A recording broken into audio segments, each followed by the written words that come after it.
Look, have mercy on me.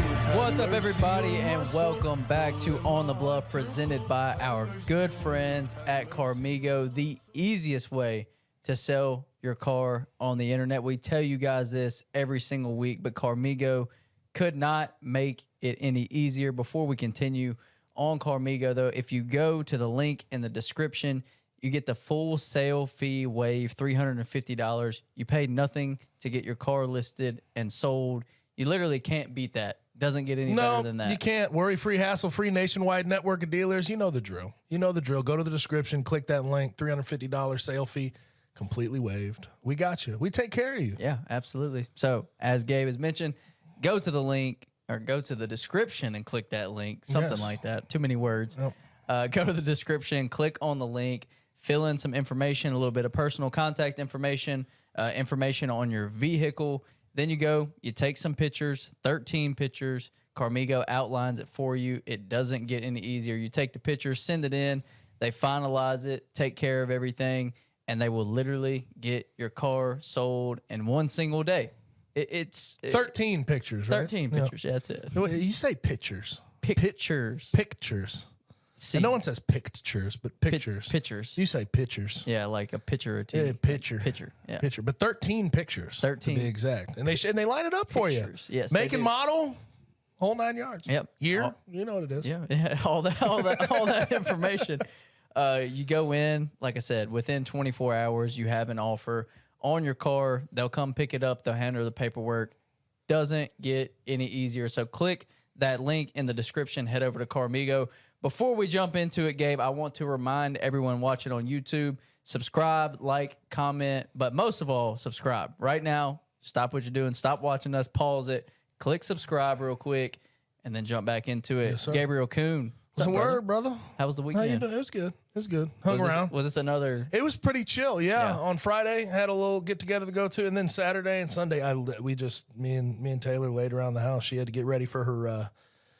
She got jumped into work today, and I think she's doing. It's kind of funny. She's worked at Baptist East. Like, this will be our 4th time over.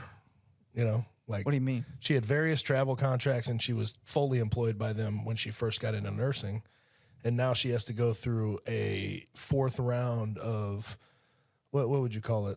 Not initiation. Initiation sounds don't know. wrong. But Something. the first day where you go and they tell you what you're supposed to do, the handbook. Oh, Come on. It's something. Come on. It starts with an I. You are right there. Come on, say it. I'm trying to get it. I'm trying to also pull it out. None of us have this word ready. This is unbelievable. Not interrogation. That's correct. That It's not ain't it. interrogation. See? It's like the first day of school, like you go over the summer before. Yeah, the class. syllabus. You go through the syllabus and everything. Let's What just is leave it? it. Initiation, guys. Come on. It's something else, bro. What are we doing? We'll let Kenny think on it while we move on. It's coming. And you show me your damn. First of all, show everybody these damn slippers you got on. Those Why? are just so cute. Those are beautiful. Look at these things. Look at these things. Come on now. Oh my gosh. When did you get these? Are new? No. These Those are aren't like new? I wear these when I go to kickboxing, take them off, slip them on and off. Yeah, You're a it's easy. kickboxer? Yeah. Oh, okay. So you appreciated the Jalen Turner Dan Hooker fight. I did, and we'll get into that later. Okay. I can't wait to get into that later. But yeah, you're actually like maybe one of the first people that's complimented these shoes. Most people hate on these shoes. I don't know Okay, why. I got I the like word. them, man. What's the word? I got the word. It's not I, it's O. Oh, Just say it. Dad, come on. We got Come on. We got it. O. Or orientation. Orientation. There it is. Yes, we did There it. it is. Taylor went through orientation There for the we 4th go. time at Baptist East. So she's going through that this week. So she wanted to take it easy on Saturday and Sunday, and I obliged. You obliged? I was. We were thinking about going to the. A buddy offered me 2 late tickets to the Bert Kreischer, Mark Norman, all that, and we Decided respectfully against it. said no. It would have been hot out there, brother. Was it that bad? I don't think it was too bad. But I thought it got pretty. It was humid because muggy. the rain came through earlier in the day. It looked fun though I'm sure for people that were there. Yeah, I've seen Bert twice in person. It's awesome. Yeah. And there was, Tiffany Haddish was out there. It looked like, it was a great lineup. Yeah, Great lineup. Definitely was. Yeah, we were pretty Fully loaded tour. Fully loaded tour. That's what it is. Yeah, we were pretty chill this weekend too. Friday night. It sounds like you were chill. Yeah, I was chill. Yeah, Friday sounds night, like I think you didn't do like 4 or 5 Hey. of us just hung out and ate dinner. So That was I know it. you're going to be surprised to hear this. Next 2 weekends, know what I'm doing? Something with a wedding. I am in 2 weddings. So Back to back. I'm a groomsman this weekend and a groomsman next weekend. Out of town in Locally this Davie- weekend? Locally, and then in Davie, Florida the next weekend. Fly? Drive? Flying. Yeah, you're a flyer. I know you're a flyer. I know you got super bags. So I super bags. super bags. Oh gosh, yeah. Gabe Coon's got that Yeah. 92.9 check, money. check cleared, baby. What are we talking about? But no, I'm flying because I don't want to. What's your limit on like The furthest I'll drive. drive to fly? Like, what's that number? For me, it's like 6 to 8. If it gets past, Past 8, you're flying. hell no, I'm flying. Okay, here's my thing. First off, flying sucks. Well, for me too, but it's faster yes. than sitting in a car and driving. But it is I feel like maybe 10 to 15 years ago, flying was probably so convenient. But within at least since I started flying, first time I really flew like by myself was 2018, going to Orlando for conference championship game. Yeah. And that flight was easy, but anything after that, like anything after 2018 has been extremely inconvenient. Like stuff getting canceled. And I know it's gotten worse since Yeah. COVID, like everything getting canceled, moved around and all that stuff. So flying sucks to me. I hate going through security. I hate the anxiety of am I going to make my flight on? All that stuff is I'm not a fan of it. I never have the anxiety unless I have a connecting flight because Right. Taylor will get us up. If we have a flight at 9 a.m., she'll get us up at like 4:30. Yeah. We'll be sitting at the damn airport for 2 hours. That's how I am too. I just want to be there, make sure I'm not going to miss anything. So I just get I'm not an anxiety person at all. I am go with the flow, chill, but something I do have flying anxiety. And it's not about getting on the plane, it's about the lead up to it. So I will drive. I prefer driving. If it's reasonable and it makes sense, I don't have to carry all travel size stuff. I can carry my full Cheaper. bottle of shampoo. I enjoy road trips as well. If I have the right people with me, if I've got friends with me, I love road trips, talking, just screwing around the whole time, whatever. So I'll drive pretty much any distance. Yeah, okay. I drove to Orlando last year. Listen, I'm a snug To fit Disney. on a plane. I'm not going to act like That I'm is not. But I am a snug fit in a car too. So Also true. I being in a car, just being confined for 8+ hours, it doesn't feel good on my body. Yeah. The The old back, the old knees, the old it ankles. screws me up. I get up, it just hurt. After you get done with that type of drive, it just hurts when you get out. Just hurts. What's the longest one you and I have done together, Kenny? 9.5? Was that Columbus was 9? Yeah, Columbus was 9.5. The thing with me traveling right now is most of the time that I travel, it's with camera gear, and Right. And it's that is a much- pain in the butt. Woo! Because we did I that. heard y'all had some trouble getting off the ground there going to Columbus, right? Was that trip? We drove. But he. Oh, what do you mean? Him, him, forgetting yeah, stuff? yeah, forgetting yes, stuff. yes, Oh yes. God, that was the worst. You had to make a Best Buy run. Like 4. Well, we had to turn around and I go was going back to to say his a house. Circuit City run. Then we had to stop at Best Buy, and what we stopped at Best Buy for, he had in his backpack that we found later. And then we Nice. got to Columbus, and there was something else that Kenny just he wasn't on his A game. Listen, usually he is. My but- wife, that is the first time I've ever forgotten a lot of stuff, on a trip. My wife is the queen of lists. She's list everything. Everything is listed. She's got she was post-it out notes, of town. and she was out of town. That's the problem. Kenny was Lone Ranger. I hope you packed enough underwear, though, at the very least. Well, yeah, he did because that trip got cut short. Because he was lost to FAU. Yeah. So all he needed was 2 pair of underwear, and he was straight. I needed a shirt, shorts, and a pair of underwear. and a pair of underwear, and that was gravy. That was about it. But yeah, my friend Chase, he will literally drive anywhere. He's been to Colorado twice in the last year and a half. He's a road tripper. and he's driven 21, 22 hours. I've met him a couple he times. He gives that definitely vibe. strikes me Yes, as a big road absolutely. trip guy. 100%. Yeah. He's going to the Grand Tetons. He's ready to get out Yes. on the road. Got and all get of to his the, stuff Yeah, loaded up. Yellowstone. He's Drive. ready. And he'll He's drive ready. straight through. That's impressive. Yeah, that's- I can't do that. I don't know about 22 hours, but like 12 hours, and that was like the drive to Disney that's a long one, but it was manageable. Like woke up at 5 o'clock in the morning, drove down there, and got there like 3 or 4. Like that's manageable. I didn't feel terrible. 22 hours, I'd probably feel rough. But Chase does strike me as a guy that'll drive all the way out to California and just take the Pacific Coast Highway. Yeah, and just love it the whole time. Yeah, just love it. Doesn't even need to say a word. Sleep in his car, the whole thing. That's him for sure. Before we move on, Gabe, we haven't talked about this in a while, and if people want to skip through it, they can, but it'd be pretty rude. Just saying. It would. How are we feeling about September? Wedding is coming quick, brother. Good. Can I give a quick shout out? Shout out to Ryan Silverfield, man. He signed up, and he's going to be dealing with Boise State that day, so he's not going to make it, but he got the wedding gift all handled and everything. What? So I got to say thank you on here. I still haven't even gotten to text him thank you yet. We're going to send out thank you letters, but shout out Coach Silverfield. But no, man, I guess anxiety's cranking up, but just putting the finishing touches on planning. Is it the 30th or the 23rd? 30th. Okay, because I have a friend that's getting married the 23rd, so I keep mixing up which one. So you're going to be going to a lot of weddings, so you can't shame me anymore. Yeah. But yeah, man, we're just putting the finishing touches on like the planning and everything else. Getting there. When's the bachelor trip? Bachelor trip August 4th through the 6th. Where at? I'm not going to tell you. Undisclosed. Well, if it's in St. Louis, Missouri, I'll also be there that same weekend. No, not St. Louis, but it's undisclosed. It could be in St. Louis, I guess, then. If I'm oh, well, you just said it wasn't. I wish it was because your whole group of friends would be there and my whole group of friends. That would be a time. That would be a hell of a time. Yes, it would. St. Louis. Are you going to a game or something? No, one of my friends, the friend that's wedding is the weekend before yours. He wanted to do. I don't think he's ever done Six Flags. So he was like, he enjoys amusement parks. Hey, Batman's a great ride, right there. Yes, in the front to the right. I've been there. Yeah. Last time I went, they couldn't fit me in the damn thing. They tried to put the shoulder deal over you, and my chest. I have a barrel chest. Yeah, so it's like hard to. Keg chest is what I'd call it. Keg. What are you anxious about, Gabe? What's the what part of it are you anxious? Getting it all planned. I'm going to have a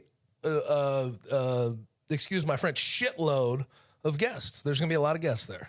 Do you know the number? Like how many people y'all are going to Is it stupid? It's kind of ridiculous. Is it over? Okay, let's play over under. 350 is the high. I was going to say over under 350. 350 is the high. 350 is the high. I think we'll probably, with people that sort of back out, can't come, it'll be somewhere between 280 and 300 is my guess. Man. Me and Kenny are going to sneak out. Sneak in and sneak out then. It'll be a good time. We have free drinks, man, whole night. You'll be good. No. Oh, yeah, you don't drink.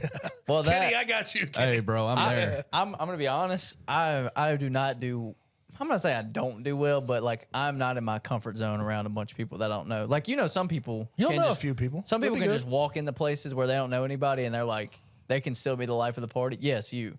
Me, no. Like I will hide in the shadows if there's 250 people there that I'm a little too know. social though in those events. If I know a few people, I'll be around those few people. But I like meeting new people. I'm not saying I don't enjoy it, but like if you don't have a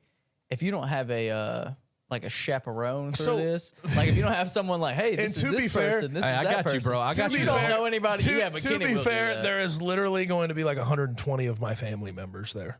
You have that big of a family? My mom had 9 kids on her side of the family. My dad has 5. Okay. So, yeah. And then we have second cousins. Yeah, everywhere. Cousins have cousins, and then the cousins have more cousins. How many coons are there? There's Gabe and Alex. There's Gabe and Alex. Oh, are you talking about my immediate family? Immediate. Pat, oldest. Alex, second oldest. I'm the youngest boy, and then Lily. I'm the youngest boy. I am the youngest boy. I sure am. The baby. I'm the baby. But yeah, no, four kids in my immediate family, including me. How old is your oldest brother? Like 40, somewhere in his 40s. I'm hanging out with him the whole time. Did he get the size also? What? Did he get the size also? No. Size? He didn't? No, he did not. He's a little fella? It's not my dad's immediate son. Half-brother. Yeah, half-brother. Okay. You and Alex, y'all are both big fellas. Yeah, Alex got skinny, though, over the years. Yeah. Yeah. I've noticed that over time. I filled out a little more. Is Alex about to get married, too? No, he's been with his girlfriend. Long-term girlfriend? Yeah. Are you going to straddle me up with a date for this wedding? You're allowed a +1. Me and Taylor were talking about it. You're allowed a +1. Y'all were talking about me specifically or in general? Yeah, so bring you a +1, brother. But what if we blind date Gabe's wedding? Blind date? Yeah, how funny would that be? I don't. You gonna go on Hinge? No. I'm talking about you set me up, fool. See, I don't even know who I could set you up with, dude. See, I'd have to ask Taylor, and most Taylor's friends are taken. Taken Yeah. old lady. Well, actually, no. I guess there's a couple that are single. We could make something happen. We could see. He said we could see. We could see it. I'll ask Taylor tonight. I'll see what she says. Yeah, this is a joke, folks. I'm not this desperate, but it would be Only fun. only halfway. Only serious. halfway serious. But it would be hilarious if you invited like a Tinder date, then it would be. I would no. It would be something else. I would never do that ever. Ever? Are you even on those apps? No, I'm not. Okay. No, I'm not. Okay. I feel like I know it's crazy though. The amount of people I know nowadays, and we probably need to move on to other things in a second. Yeah, we will. But the amount of people I know nowadays that really did meet their significant other, including like wife, on a dating app is it's crazy. It's crazy. But are there I have not delved into the dating app world. Are there like ones where you can actually meet decent people or Yeah, I would imagine, yeah. Because like isn't Tinder's just basically an STD fest, right? I'd imagine there's a corner of all those apps that have that is an STD fest, if you want to put it that way. But there are some respectable people on there. Yes, read their bio first. See what they're looking for. See what they're looking for. I just don't know if I could do a dating app, man. Okay, personally, but all right, whatever. Yeah, I'm sensing some good content for Bluff City Media. yeah. Well, Tinder came out right when I got into college. Did it? Yeah, it's a scary. Whew. Scary place? Beginning days of Tinder were a scary place. Oh, I'm sure. Gotta say. But let's move on. Let's move on. Let's move it on. First piece of Memphis related news, and guys, you know this. It's been a dry week, so we're kind of scraping the bottom of the barrel. It is what it is. We'll still make it fun and interesting because that is what we get paid to do. Yeah. Mikey Williams. We're gonna start there. Court date has been pushed back again. I believe the date you told me was September 5th. July 12th to September 5th. So 2 more months almost moved back after it was already. How long was it moved back last time? June 29th to July 12th to like September 2 weeks. 5th. Yep. 2 weeks to 2 months. Mikey Williams. Both of us have been very much on the train of this probably not going to happen the whole time. And this really pushes that forward into, I don't want to say certainty, but in a realm of certainty that this probably isn't going to happen. So I texted one source. Oh. And I want to read this because it cracked me up when I read it. I said, so what should we think about Mikey Williams getting pushed back again? And this source said that he's donezo. I mean, laughing emoji twice. That's what I have been told. But the first time, like when it got delayed from June 29th to July 12th, you say, okay, if there was more discovery from Mikey Williams' lawyers, maybe they're trying to, in that meantime, get it pled down to a misdemeanor, and then he could get on campus.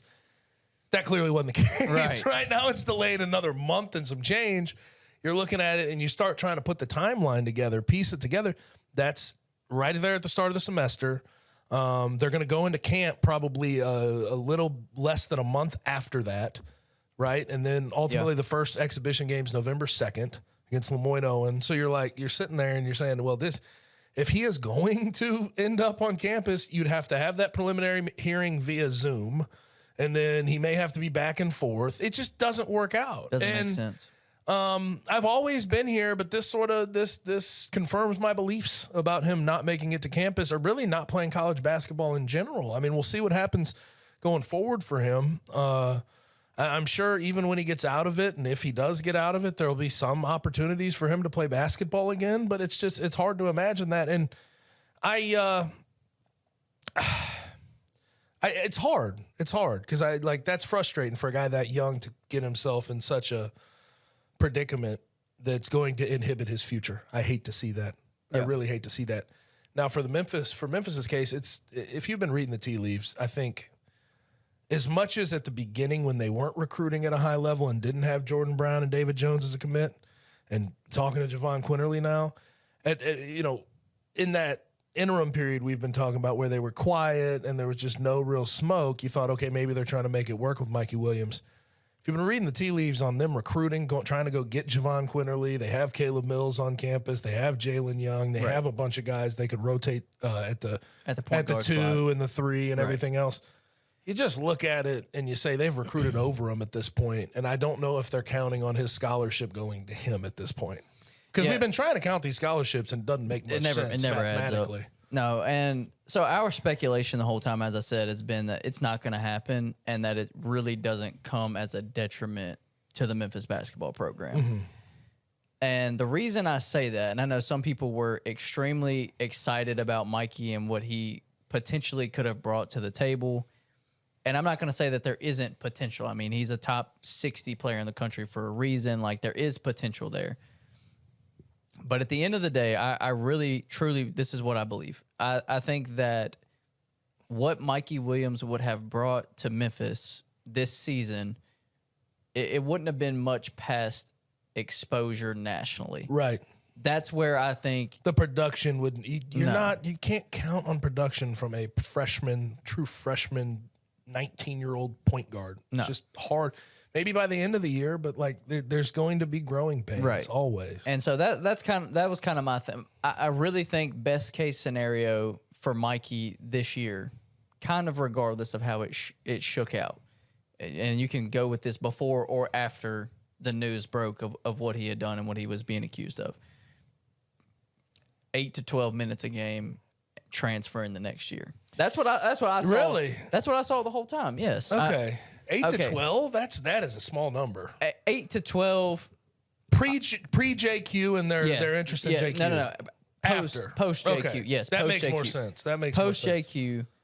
But also, even if they were going to play with just Caleb Mills and Jalen Young at the 1 and 2 and rotate Mikey in somewhere, I think he probably would have fallen somewhere between maybe 12 to 15. Yeah. I don't think he would. I don't think he was going to have a massive role. Now, could that have expanded by the end of the year to 17 to 22 minutes a game? He'd have to show it. It'd have to happen. And I just think the step that was going to have to be taken for him to get there as a guy who hasn't played the 1, and we know that's where Penny saw him fitting at. It's such a hard position to develop into as a collegiate player, regardless of where you played in high school and age.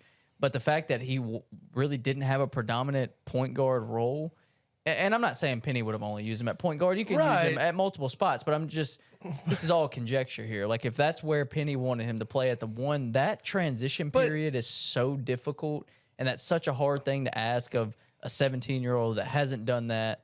And then you factor into all the eyes have been on him for, 4 or 5 years now. How is he going to handle the pressure if he doesn't succeed early on? And then this is where we're at in the modern day of college basketball. If a high-level freshman comes and they don't succeed, I'm going to say we're probably somewhere between 70 to 85% that they're going to leave. Yeah.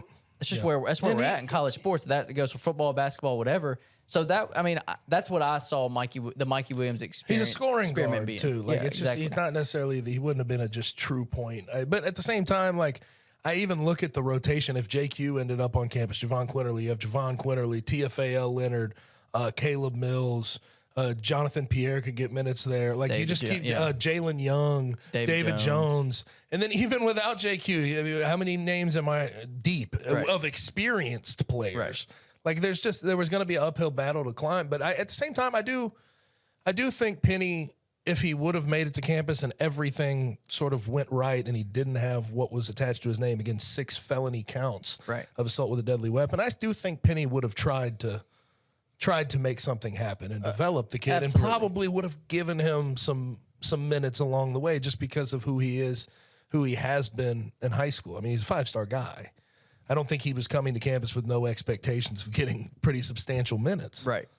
But now it's just sort of all for naught. And I do think the one big limitation with him, and it's kind of always been talked about with him, is his defensive ability. And if we know one thing about Memphis' staff and Penny Hardaway, if you don't come here to play defense, what are you coming here for? and care about playing defense, then you're not going to play minutes.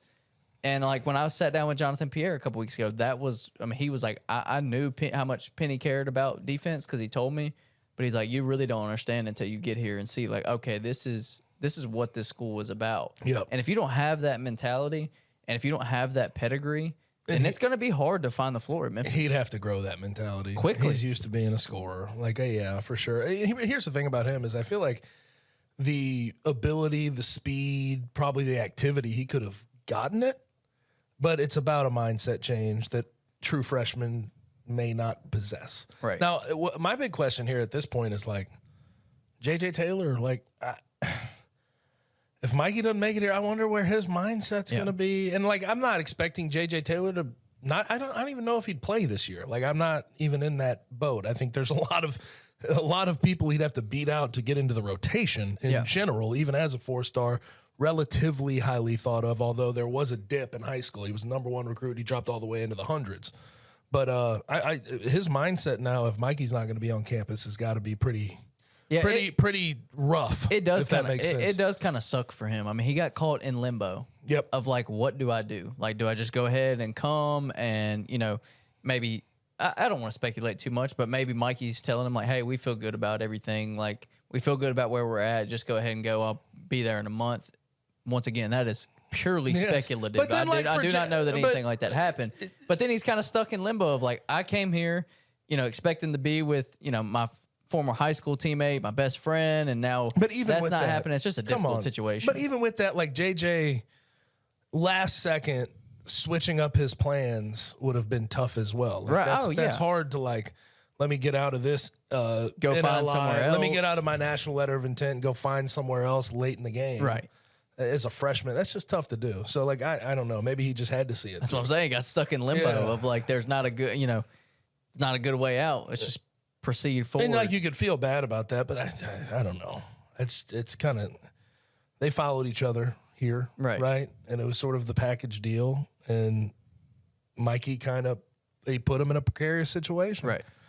I mean, I feel slightly bad, but at the same time, if you're going to make, you can still make it work. Yeah. Penny Hardaway's still here. There's a reason that Mikey and you decided to end up on campus. Go make the best of it. Yeah, no, I agree. Absolutely. You're here. You're in the situation. So go do what you do. Right. Go play and go work to try to get try to get minutes, try to get on the floor, try to get better. Something we've hinted at a couple times now. Some people are probably a little bit curious as to why this is still a question. Jahvon Quinerly recently on campus. Sounds like you're going to have to fill in the question marks for me. Without a commitment. Yeah, I don't. No commitment came after JQ's visit. Do you know anything I don't? I mean, we can kind of read through some things because you have very respected, national analysts saying that it's a done deal. Yeah. Andrew Slater being one of them. Everybody trusts Andrew Slater in his opinion when it comes to recruiting because he's a genie. And I don't remember exactly what his tweet said. Kenny, do you have any idea what it said? I just spilled a drink. That's okay though. Yeah, I can find it. I don't remember exactly what it said. Hey, but pull that box out. It be's like that sometimes. Oh gosh, is this the first spill? That is the first. This is spill. the first spill. We did it. I thought my phone was over there. Did I it. went to reach for my phone. I just we smacked did that it. drink Yes. Shout out Waterloo. Now we're all spilled on the table. We'll get that cleaned up. But Andrew Slater has basically, without crystal balled it to Memphis. Yeah. Yeah, if Kenny finds that tweet, he can let me know and he can read it. So, like I said, he's a very well-respected guy, and there's been other analysts point to it as well, like it's done. And we get through the visit, no commitment, and it's like, where are we sitting at with this? Have we heard of him taking another visit anywhere? I don't think so. No, but and that's what you got to think. Like, who else has involved? Someone else gotten involved? Like, has someone else gotten in his ear? Like, are they gonna give him a bunch of money to come there? Like, what exactly is going on? And it feels it's starting to feel eerily similar. Again, I mentioned this last week though. Like, everything can take a left turn in recruiting. Absolutely. Man. With NIL and everything else. Like, it just works out that way sometimes. This spillage you can't is moving. You can't think about it too much. You just sort of have to let things fall into place, and we'll see. I know there's probably a pretty substantial NIL package for Jahvon. Throw it. If he ends up on campus. We're about to go onto the carpet game. Hold this table up. I'm holding it up. Come on, bro. Keep talking. But if he ends up on campus, I'd imagine there's a big NIL situation for him, a substantial NIL payment. This is what Andrew Slater said in his tweet. He said JQ times Penny times Stansbury. Cue and edit with a tiger and a cell phone, Joseph. And then he tweeted at Tipton Edits. At Joe Tipton. Joe Tipton. Okay. I think here's what we have to understand about recruiting nowadays. When you're talking about young guys, a lot of it is about fit, right? Like about fit and playing time and things like that. With some of these older cats, it's all NIL money, man. That's what I was mentioning. Like that's it. Like here at Memphis, I'm sure there's something substantial on the table for him, but can somebody up the ante? Can somebody match it or go higher than it? Which is sure. I'm sure there's somebody out there that could make that happen, but I don't know who it is. I haven't really heard a bunch of smoke outside of Memphis on Jahvon Quinerly. I'm going to be completely real with you. Well, if it's a situation where I think behind the scenes, there's more than likely schools that are reaching out that are saying, hey, we want to bring you on. And he's like, listen, I already got this NIL offer from Memphis. Let me go see if I can get some more. But yeah, like I bet there's a little waiting period. I wonder when his cutoff is to say, all right, Memphis is the place, right? Yeah, and that's the question. But for him, he's going to be a 6-year senior. Right. Why would you wait? I don't know why you would, unless you really knew something could come to fruition here soon. And I think that has to be the question right now. Like, is there legit smoke with another school, or is it posturing to work a deal? You know, like you never know in this day and age. Like it's just where we're at. I'd be posturing though. Oh, I would be too. Yeah. A 6-year guy. Right. You don't know what your pro career holds. You know, at this age, everybody knows what wins in college basketball: experience and talent. He has both those things, and he's been great. He's been a 6th man of the year. He's been all SEC tournament. He's been an MVP in the SEC tournament. Like, no, you can't blame you can't blame him at all. I would be posturing every step of the way because I don't know what my pro career is going to look like. Let me get those bags. Same thing we said about DeAndre Williams is like, dude, if you can come back and play another year at Memphis and make some more money and get this final year, why not do it? Like, you don't know what the pro career is and holds. But again, do you want to move overseas? Like, all that stuff. To the question that's probably being asked out there, will Jahvon Quinerly end up at Memphis? I'd say that's more likely than anything else at the moment. But I don't. But again, with Jaden Bradley, there was a time where I thought that was the case. Everything takes a left turn once the bidding war starts, and you don't know who's involved with Jahvon right now. You never know. And that's what a lot of fans are hoping doesn't happen right now. Right. Jaden Bradley 2.0. Yes. It's like, oh my gosh, another point guard from Alabama. Similar situation. We heard the same things with Jaden Bradley. It was a done deal. Like, he was coming to Memphis, and then boom, he pops up at Zona. So we'll see how it shakes out. These situations, this is just how it is nowadays. Like, you don't know. You don't know what's going on. Obviously, this stuff there's a lot of negotiating going on. There's stuff going on behind closed doors. And these situations that it's fluid, just like you spill in the water, just like that. Yeah. That was super corny, but we'll take it. But it's fluid. All these they are fluid. These situations. Yeah, absolutely. So we'll see how it shakes out. Let's switch gears a little bit towards the NBA. Summer League started. What day did Summer League start? Was it Thursday? Well, Friday? They had the Salt Lake City, and then Friday. If it was the official kickoff of Thursday was the official Thursday. Someday. No, Friday. I'm sorry. I'm going back. Friday was the official kickoff of Vegas Summer League. Right. What have we thought so far? Let's start Grizzlies, and we'll work our way. Kenny Lofton's fun. He's very fun. He's outrageously fun. Yeah. Like, the trail threes are great, and his offensive bag is just so deep.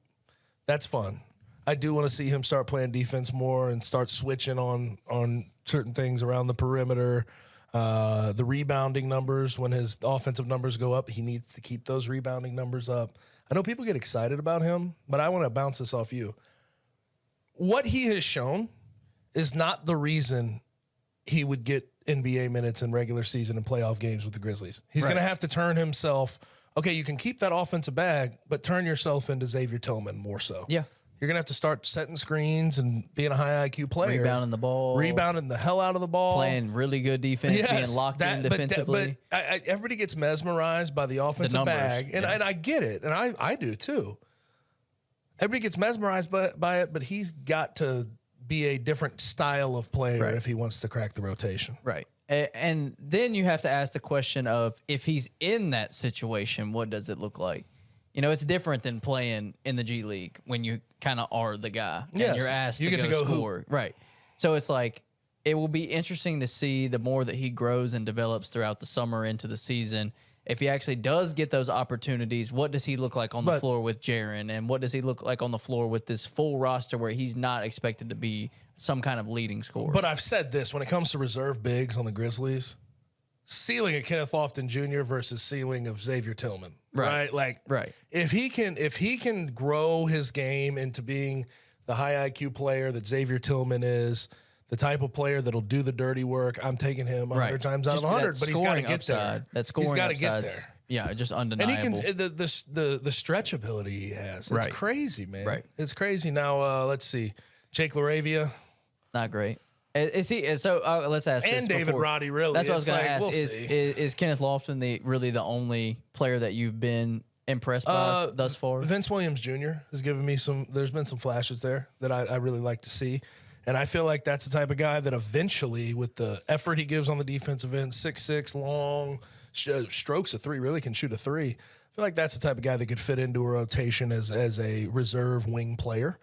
But that's going to be, you have to figure that out later once he gets NBA minutes, which he hasn't at this point. But yeah, I'd say those two are the sort of shining spots. Whereas like David Roddy and Jake LaRavia have each had their moments, but they've also had their downs. Yeah. Are you surprised that David Roddy hasn't looked better?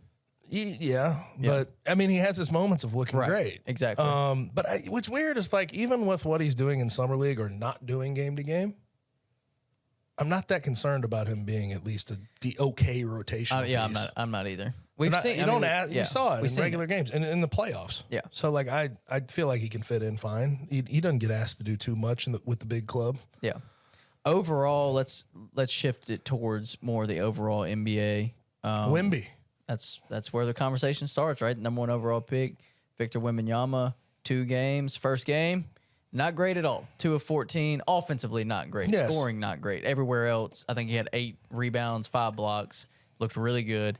And then you have people like, okay, you know how it is. It's stupid. It's overblown. But I said this. It's summer. It's summer. There's nothing to talk about. People are going to overblow stuff. And then he comes out in the second game. I think he had 27 points. And 12 and 3 blocks. Right. It just looked incredible. Here's the thing. Is like, I said this going into the weekend. I don't give a damn who Victor Wembanyama is the hype around him.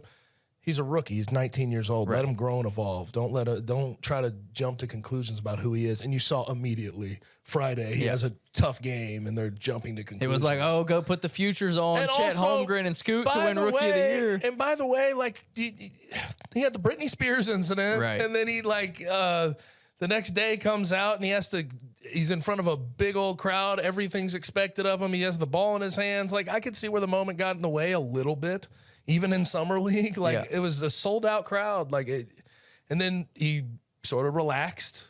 Game 2, still sold out crowd, 27-12, 3 blocks. Yeah. Even though he played bad in that first game, I don't give a damn what you say. His defensive upside is insanity.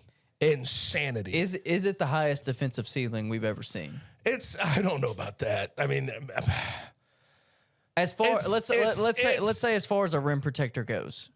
I think it exceeds rim protecting. Oh, too. Yes, I agree. Have you seen him guard on the perimeter? Yes, he can guard from feet. Yes, he can several feet away because he can close out so like easily. A guard. But I'm just saying, as someone that is 7'5", and we've seen guys with super height before in the NBA, but their move ability, athletic ability hasn't been anywhere in the realm of Victor Wembanyama. Like, his upside defensively is absurd. I mean.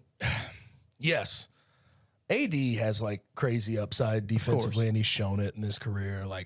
I think Victor Wembanyama can be right there at the peak of his powers, sort of on that AD level, maybe even more. Because I saw him close out on a few jump shots and block them. Right, he gets hands on it. You can't get a shot over him, and he affects.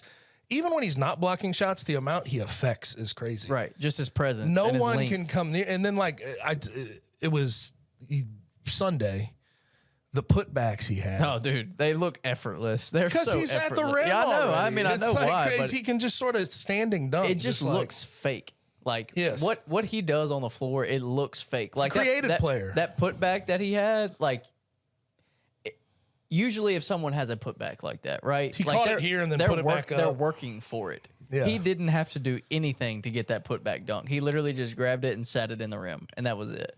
It's just you know, he was a guy that obviously has played overseas, so we haven't seen him on a night-to-night basis. Like, no one's tuning in. So just to see it in live action, it just feels so weird to watch. And that's the other thing, too, is, like, he's not that far removed. Like, with that first game, if you wanted another excuse, he got done not too long ago with a whole French league and had to go through a finals. This is his first time with a new team, and it's just a summer league team with a bunch of guys that are just fringe guys trying to go get their game off so they can make a roster. He already knows he's going to be on the roster. So it's like, there's a lot of things that could have gone into that first game in his performance. But his skill set's crazy. One thing I will say if you're going after him for one thing, I would say he does have to put on some weight, and he's going to have to learn the physicality of the game, because he fell, even in that 27-12 game, he fell a lot, and he was getting, bumped, and he did not take the bumps the best. But I think he'll gain weight when he's 25. He's not going to look like he does right now when he's 19. Yeah, and they shut him down. He's done for summer league, as they should. Yes. But I think we'll cut it off there. And speaking, Gabriel Kuhn, of high upsides, and we know how high Victor Wembanyama's is, but does anyone have a higher upside in this game than K-Stubbs? Than one Kenny Stubblefield? No one. I don't think so. I don't think so either. So we're going to take a break. We're going to hear from our sponsors. On the other side, we will get to see what the prodigy, one Kenneth Stubblefield, has cooked up for the Hot Three.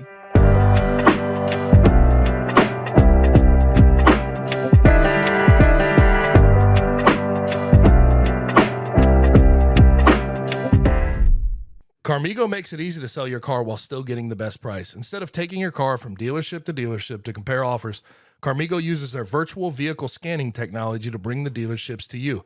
Simply use your phone to take a few pictures of your car, answer a few questions, and they'll share your car's listing with a whole network of buyers. And you can do it all from your phone. Buyers typically receive multiple offers on their cars in as little as a day.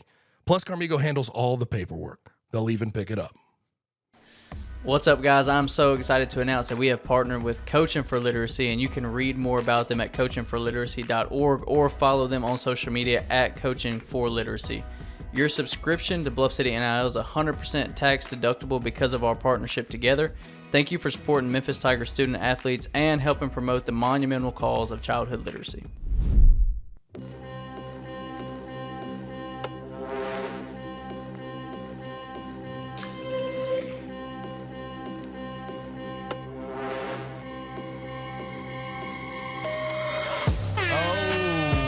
We back after one of the wilder first segments we've ever had, boys. That was awesome. Good content. That was fun. Christian, thanks for destroying our studio. We got everything cleaned up. Everything's clean. No short circuits. We didn't have anything. Nobody got electrocuted. Yeah, we're all good. That would have been bad. Yeah, that would have been you take it in stride. And then also what was hilarious is Christian wanted me to pay attention to the fact that he threw the paper towels all the way out, and they rolled out. It rolled a good 8-9 feet. Yeah, it wasn't great. No, it wasn't. It's actually pretty impressive, though. It rolled perfectly through the doorway. Yeah, it did. Into the other room. It did. All right, Kenny, let's do a little hot three. Let's go topic number one. We talked about it last week. UFC 290, massive weekend for the UFC International Fight Week, highlighted on Saturday night by UFC 290. Man, Alexander Volkanovski versus our boy Yair Rodriguez. Fights of the year all over the thing, man. It was just a wild card. What were your guys' thoughts on it? It was awesome. Yeah, it was perfect. It was an amazing event. They always go all out for International Fight Week, and this was one of the better. It was exactly what they wanted. You had to have a real discussion with yourselves behind closed doors. Like Dana White trying to figure out who was fight of the night. That was probably really hard. Yeah. Jalen Turner and Dan Hooker brought it. Brandon Moreno and Alejandra Pantoja, which was fight of the night. That was great. That was an incredible. Okay, before we, I'm not going to go on too long of a monologue here, but before we get too far, the flyweight division has made such, and it's not even a resurgence, it's just a surgence. This was a division that they scrapped. And then a division that Demetrius Johnson, who is one of the greatest MMA fighters of all time, they literally traded him for Ben Askren because flyweight did no money, no dollars. It was irrelevant. And honestly, Brandon Moreno and Davison Figueiredo revitalized this division into what it is now. Their quadrilogy that they had, it changed the game. And now it's like every fight we see at flyweight is incredible, whether it's Moreno or Pantoja. Figueiredo is probably going up to bantamweight. Brandon Royval, Kaikar France, like it's become an incredible division, and this just furthered that sentiment. I mean, Brandon Moreno and Alejandro Pantoja, guys that have fought twice, once that counted, once was on The Ultimate Fighter, but they fought back in 2018. Both guys have, found their way back in. Moreno, obviously, getting two wins over Davison Figueiredo and becoming just a huge star for the UFC.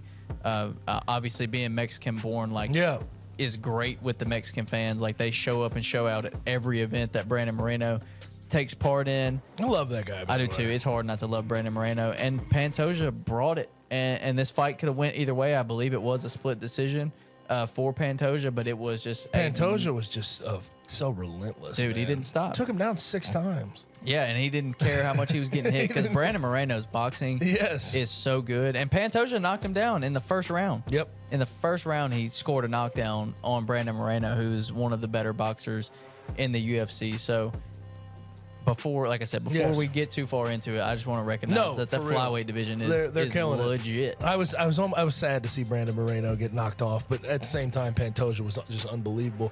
You think they run it back? I think they're gonna. I think they're gonna give Brandon Royval a shot first. Really? And then run it back with Brandon Moreno. Before we even got to the main card, though, Robbie Lawler went out with a bang. Nico Price should be ashamed of himself. But man, he got wrecked. Dirty boxing. That uppercut. Uppercut was. It was beautiful. It was. And you can't not, as a fight fan, you can't not love Robbie Lawler. Yeah. Like, Robbie Lawler is the man. He's been a professional fighter since he was 19 years old.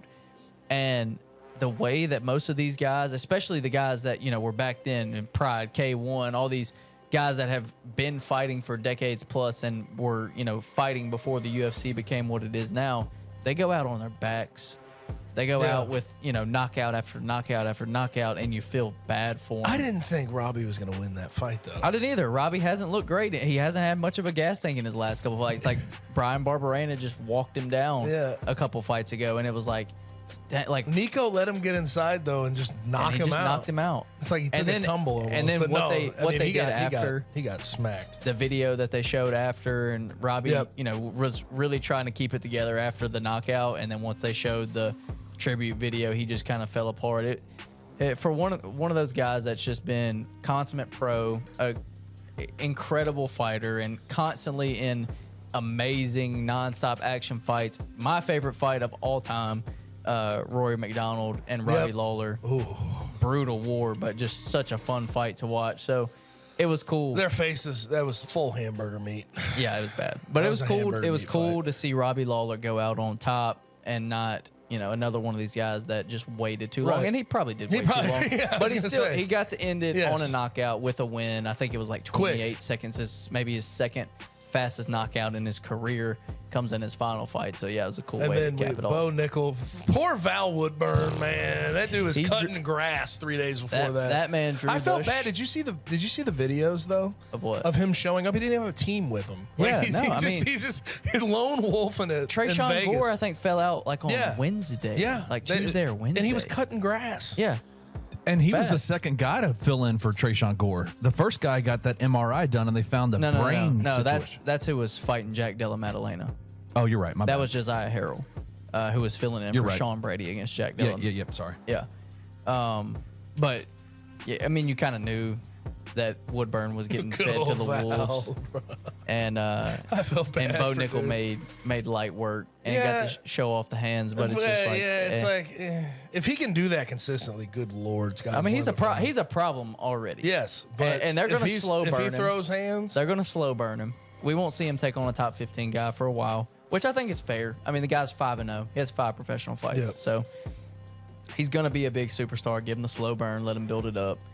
And then, potentially he has, potential to be a champion one day. So it was a good way to start it. Yep. Everybody likes Bo Nickel. He's a big draw already. And to see him with a very quick knockout, it's a fun way to start it. And then immediately Jalen Turner and Dan Hooker. Good Lord. Well, Jalen Turner he ran out of steam. He ran out. It looked like he was going to steamroll Dan Hooker. Yeah. Looked like he was going to walk right through him. And then, in the middle of that second round, Dan Hooker flipped a switch, and he did not take his foot off the gas. That's double the fights, though, of Jalen Turner. That's what that showed. Yes. Yeah. He's fought 2 times the fights. And it's hard, dude. It's hard not to feel good for Dan Hooker. I love Jalen Turner. I think Jalen Turner I know he's lost his last 2. He lost to Gamrot in his last fight and then lost to Dan Hooker. The sky's the limit for the potential of Jalen Turner. Just the body type that he has for lightweight is absurd and what he can do. But it's hard not to feel good for Dan Hooker. It wasn't that long ago that he was right there competing for a title shot. Him and Dustin Poirier went down to the wire in an incredible fight. And then he kind of had fallen off after that I think he had had lost maybe 3 of his last 4 since Chandler knocked him out. He just hadn't been able to get in the win column, and then he pulled it off. I did feel bad. Robert Whitaker got ran through by Dricus Du Plessis, and I didn't really see that coming. But I mean, Du Plessis after that, they're going to have the Du Plessis, I should say. They're going to have the South African versus Israel Adesanya. That was that meeting at the middle of the ring was kind of. It was cringe. It was intense, but it was very cringy. It was cringe, but I'm not saying it was cringy. I was like, they're trying to build up the fight. It's gonna be a heck of a fight, and they sort of it got racial. Yeah. I get it. He's like, I'll show you who the real African is. Well, there's history there, right? Yeah, no, I get it, and he's South African, Dricus Du Plessis. So yeah, it's just strange, but it's just weird. Yeah, it was. It did have that of just why is it? And then Dana White trying to act like there was no racial undertones with it after in the press conference. It was a little of course weird. he didn't. You know, of course it was a little weird. Yes, it was. But that's Dana's calling card. He'll avoid that. I love seeing fights where there's true bad blood. Yeah, where dudes just truly don't like each other, because you don't get that much anymore. And I'm not saying I wish every fight was like that. I love martial arts in general, and it is a sport that is built on respecting your opponent and all that. And you see a lot of that, and it is in very good taste. And I don't know, it just brings a feeling that the old UFC didn't have, when it was all grudge matches and everybody hated each other. But still, it's hard not to get fired up when 2 dudes genuinely don't Dana like each other, because he gets to tell the story. He gets to and it's a good story. Yeah, and here's the thing. Is I feel like that's not. I mean, that's Paolo versus. That's Paolo versus Izzy. That's what we were talking about after the fight. Just it's big, strong, marching forward, puncher. Knockout artist. Yeah. But that's what we said too. It was like, man, Izzy hasn't been like this since Paulo Costa. Obviously he and Pereira had their stuff. Yeah. But there was respect. Yeah, there was respect at the end. Him and Paolo, there was no respect there, and it does. I don't think he respects Du Plessis at all. I don't think he does either, and I think he's going. Yeah, and I think there's good reason, because I think he'll beat the hell out of him. Yes, I do too. I think he doesn't stand a chance. Bobby Knuckles didn't look right. Robert Whitaker just didn't look right. I don't think he was strong. I thought he got hurt. And I thought he hurt. Did he? I thought he hurt his knee. They didn't say anything about transporting him or an injury to him or anything. Also, Dan Hooker broke his freaking wrist. Yes. In the second round. And Brandon Moreno broke his hand in the first round. So, dudes are just absurd. They're ridiculous. But he just didn't. I don't know. He didn't look strong. He planted weird on his. And I think he tore his MCL twice, both against Yoel, and both Yoel Romero fights. I think he tore his MCL. But he planted weird.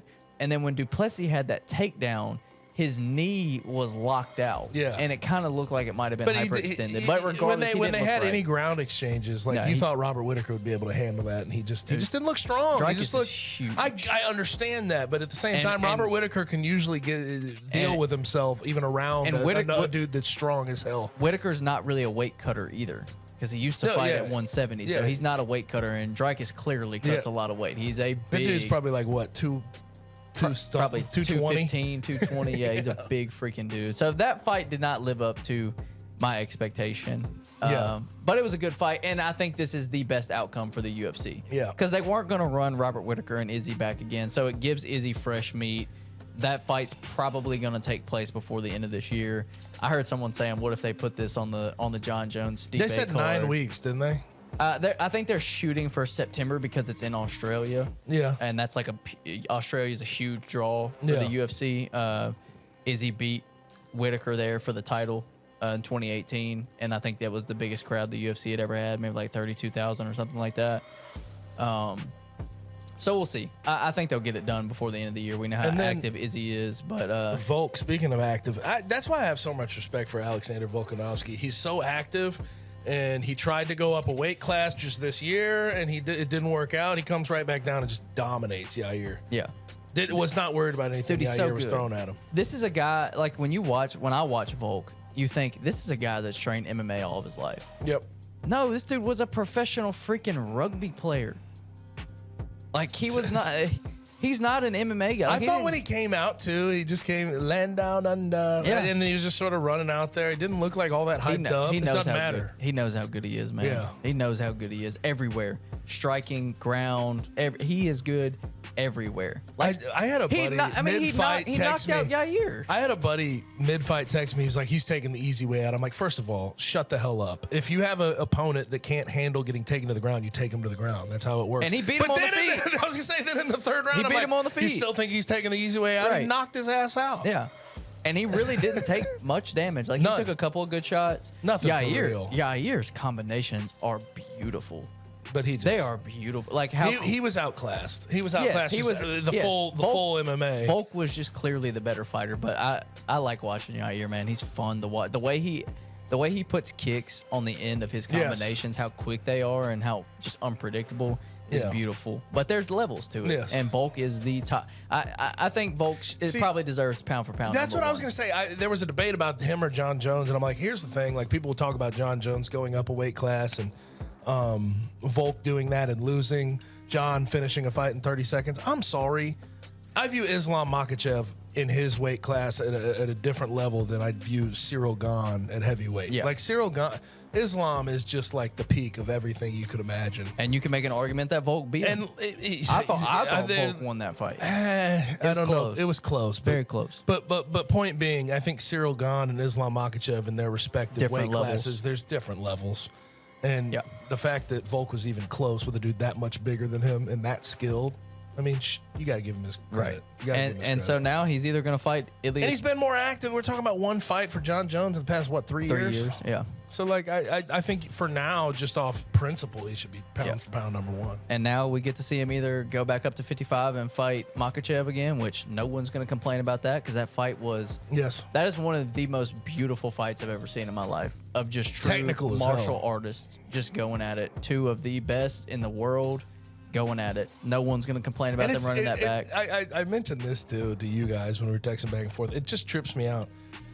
3 times he beat Max. Yep. And then he beats Yair, and he's 5'6". Like He's so you small. shouldn't imagine him being some good like.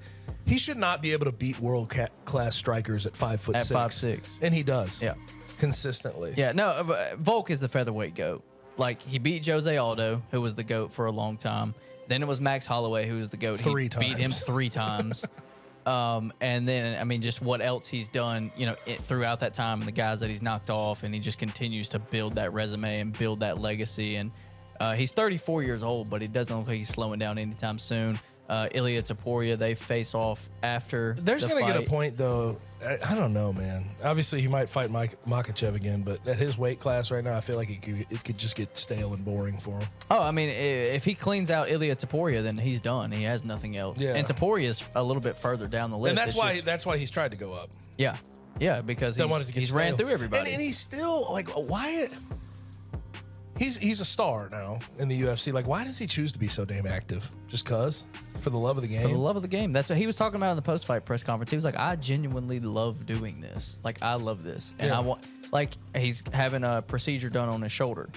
And he's like, I'm fighting before the end of the year still. Like, It's crazy, I'm man. doing it. Like, You got to have some respect for a yeah, guy you that- have to that does respect that. active champions. Izzy's super active. Volk, super active. Like, active champions are what That's the allows the draw. UFC to be so good. You have to have champions that are willing to fight. Kamaru Usman was an extremely active champion. He would fight all the time too. So having guys that will step out there and they don't care who you put in front of them because they know they're that good, you have to have those guys. All right, Kenny, let's get to these uncomfortable conversations. Yeah, y'all got to stick with me on this one. This is topic number 2. I'm going to run through the timeline really quick. So in January, former players of Northwestern University football team came out and basically went public with some accusations of hazing within the football program. An outside attorney and their firm did an investigation into it. A couple of weeks back, came with the investigation with the results of it and said basically, yes, this is widespread. Yes, it happened, but the coaching staff didn't know about it. Then the newspaper at Northwestern University published an article where basically another former player came out and said the coaching staff probably did know about it. The university president then released a statement and said, we focused way too much on the reports finding that they didn't know when we probably should be focusing on the fact that they should have known. Yeah. That makes sense. Today, they fired Pat Fitzgerald, who's been the coach there for 17 seasons. 17 years, 110 and 101. He's the statue coach there. Yep. That's what he is. Gabe, this is, kind of right up your alleyway, right? Yeah, but at the same time, I never got hazed in college. Like, the most we would do for hazing at Memphis is they'd throw us up in front of the damn team room and we have to sing a song when we're freshmen. Yeah. In front of the whole team. Okay, who gives a damn? Right. Oh, you have to dance in front of the team. Who gives a damn? Like, they're talking about, like, under center exchanges where they're both naked. They're talking about, like, a running situation where if you missed a sprint, or if you did something wrong at practice, they'd hold you down and they'd wear masks and they'd dry hump you. It's like, what the hell are you doing? What was why do people do this? And this is not like uncommon. Here's the thing I'll say. I see a lot of people saying this and I agree with them. Like, this is more widespread than it should be in college football. And they try to say, well, it's so widespread, like holding just Pat Fitzgerald accountable doesn't seem fair. At the same time, let's make it not so widespread. Right. Let's make it not a thing. This is the goofiest shit ever. Yeah. It's the goofiest shit I've ever, like, why is that a necessary thing? Like, why do you have to jump guys in? Why do you have to haze them in? It's so dumb. Yeah. And I just can't get over it. Like, just have them sing in front of the team room. You're right. Just do something else. I don't know why you have to get sexual with it. Like, what the hell is the point? What does that car wash stuff too? Yeah, there's some car wash thing where you had like kids. I'm sorry for even chuckling, but there's like dudes going into the showers and the older guys would be naked and spinning, so you had to rub up against them before you went in the shower. It's just like, what the fuck's going on? Yeah, that's weird. Sorry for cussing. I just don't. It's frustrating to me. Yeah. Like, what? I've never understood the point of jumping people in. I've never understood the people of hazing people in. What does it accomplish besides giving them irreparable damage in their brain from when they had to get jumped in? And then you pass it down to them and they feel like they have to do it to the next people. And it's just this cycle. It's stupid. Yeah. It's stupid. It's idiotic. And like, again, I shouldn't say again, but Northwestern suspended him for 2 weeks outside of football season. They were going to try to do it, this week and next week. And I thought that, I was like, what does that prove? So you're taking it serious enough to suspend him for 2 weeks outside of football season, but not serious enough to suspend him for games going forward. But then they fire him the next day. Northwestern, I think two things can be true. One, no one should be getting hazed, and a coach should have more control over his program and understand what's going on under his nose. And two, I do think Northwestern's sort of the higher ups handled this like garbage. They embarrassed themselves through this process. Like, you suspend them for 2 weeks and then you fire him. Yeah. Like, because you get public pressure. Backlash. But like, I don't know. I just feel like ultimately for Northwestern, if they are convicted about this, they better be damn convicted about firing him, because he could come back on the back end. Because what did they say, Kenny? They said that the investigation found that he may not have necessarily known. Yeah, that was the whole. Yeah. If that is the truth, he could come back and sue the ever-living hell out of for them. no cause. Because they're going to say they're firing him with cause on the end. And I think he has a $50 million buyout because he was extended through 2030 not too long ago. Right. Like, this could get uglier and uglier. This is just the beginning, in my opinion. Yeah. I mean, I can't say much else. I'm sorry. I apologize. No. It's frustrating. You did a great job of summing that up. Would you like to?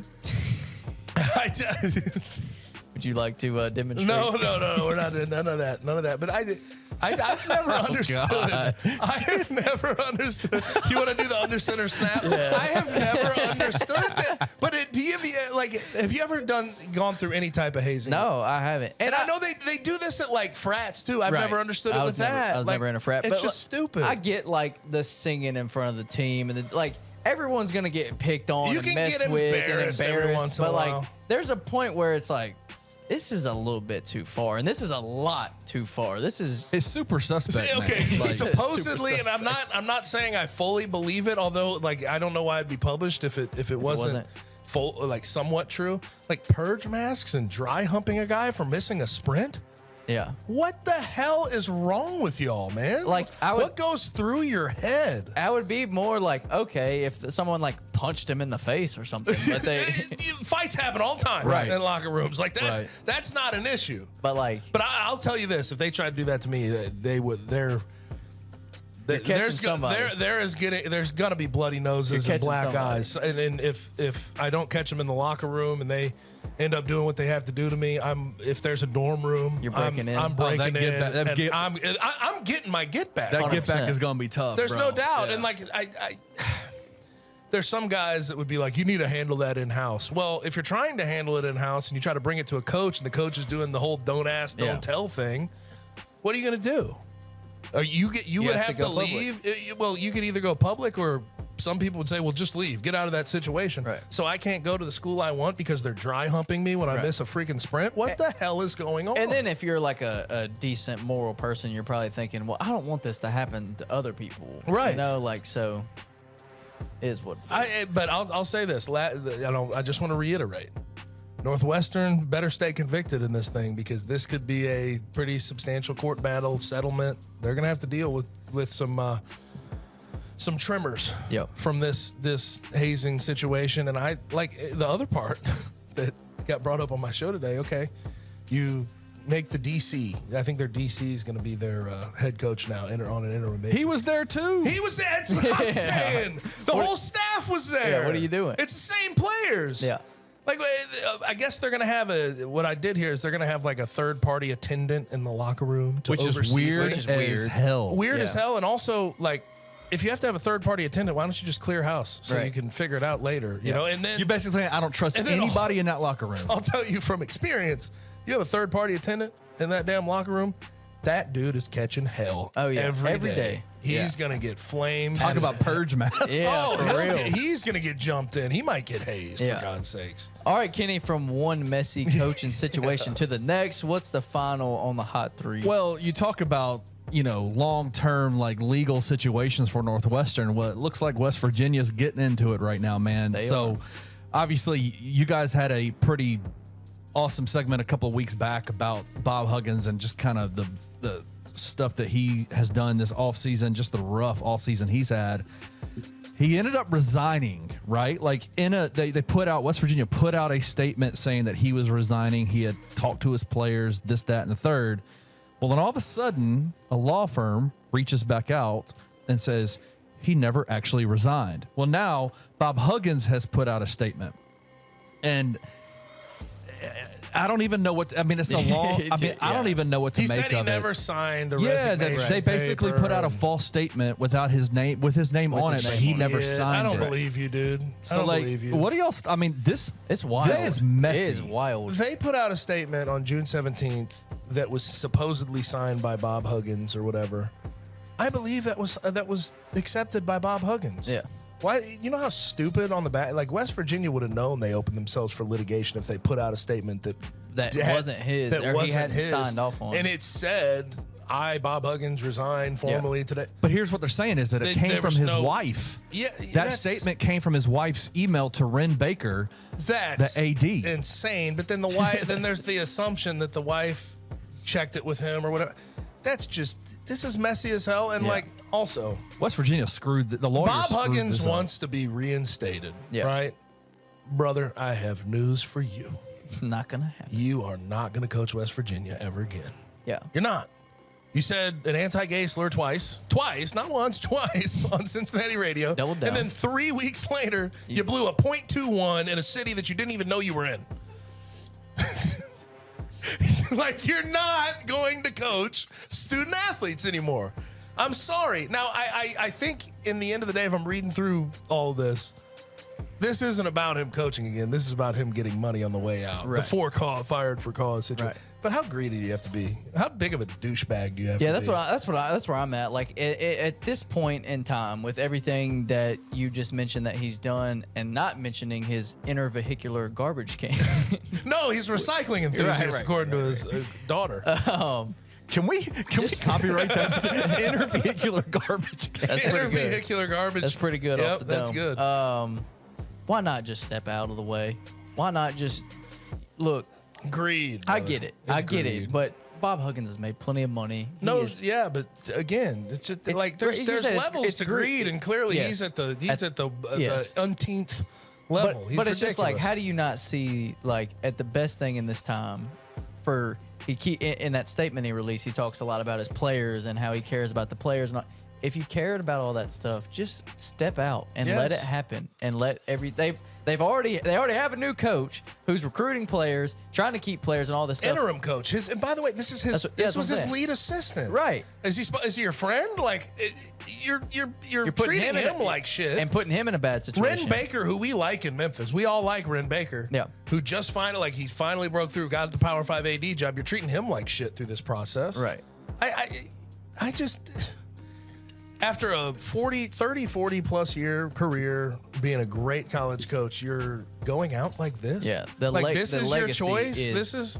It's tarnished. Tarnished. Like, it takes a back seat to everything else that happened on the way out. Like, he ain't going to care if he's got an extra 50 mil sitting on Cancun beaches. How much money does he have right now?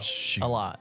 Tens of millions of dollars. Absolutely. He couldn't spend it all if he tried. Well, I guess he could. Yeah. But it would be really hard to spend all of it with the remaining life keep racking he has up left. DUIs. On his intervehicular garbage can, he could spend it all. Well, you can only rack up so many DUIs before you can't drive a car anymore. That's also true. But then if you keep driving a car, those fines then you'd be in prison and the money wouldn't matter anyway. That's what I'm saying. But like, I just, man. Yeah. You have to be a greedy a-hole. Yeah, I agree. To do all this. That's all I can say. And I never have thought that highly of Bob Huggins, but this puts his name in the trash can for me. Yeah, it's messy, man. Very messy. All right, boys, let's wrap it up. Want to give another shout out to Trey Lasley, mainly walking in with, was that some cake? Does he have some food for I think us? he's got some food. Nice. Hey, this man brought now we really got to get out of here. Smorgasbord. Now we really got to get out of here quick.